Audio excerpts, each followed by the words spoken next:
एक फेज ही तो है मेनोपॉज, जो रिप्रोडक्टिव फेज का एक अंत है मेनोपॉज।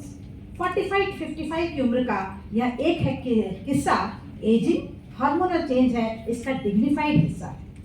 क्या हुआ अगर कुछ हार्मोन्स हो गए इम्बैलेंस, बस दिल और दिमाग का शरीर से बनाए रखे बैलेंस। अब 50 की उम्र के करीब होने लगी हूं मैं, तो मेनोपॉज के सिम्टम से थोड़ा डरने लगी हूं मैं। मूड स्विंग्स के झूले अब यूं ही झूलने लगी हूं मैं।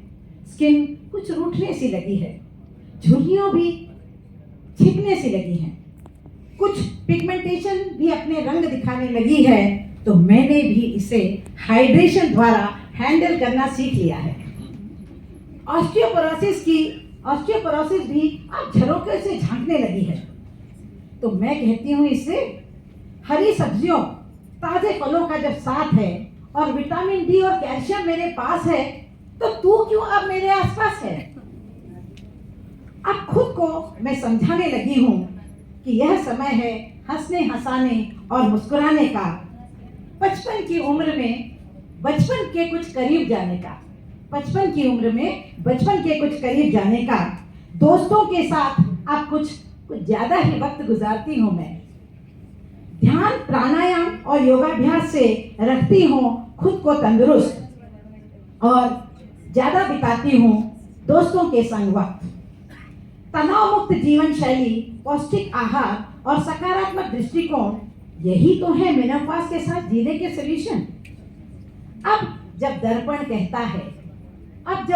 कहता है कुछ मोटी हो गई हो, और दोस्त और परिवार के लोग ताने देते हैं कुछ भुलक्कड़ और चिड़चिड़ी हो गई हो, तो मैं कहती हूँ मैं चली मेनोपॉज की गली, मुझे रोके ना कोई। मैं चली ला ला ला ला ला ला ला, मुझे कुछ भी ना भाई, दिल बैठा बैठा जाए। मुझे कुछ भी ना भाई, दिल बैठा बैठा जाए। मोटापा और पसीना मुझे और सताए।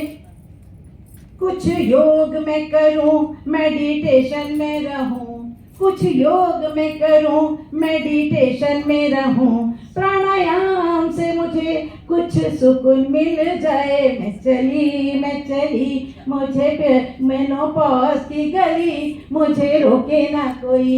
मैं चली ला ला ला ला ला ला। Thank you so much.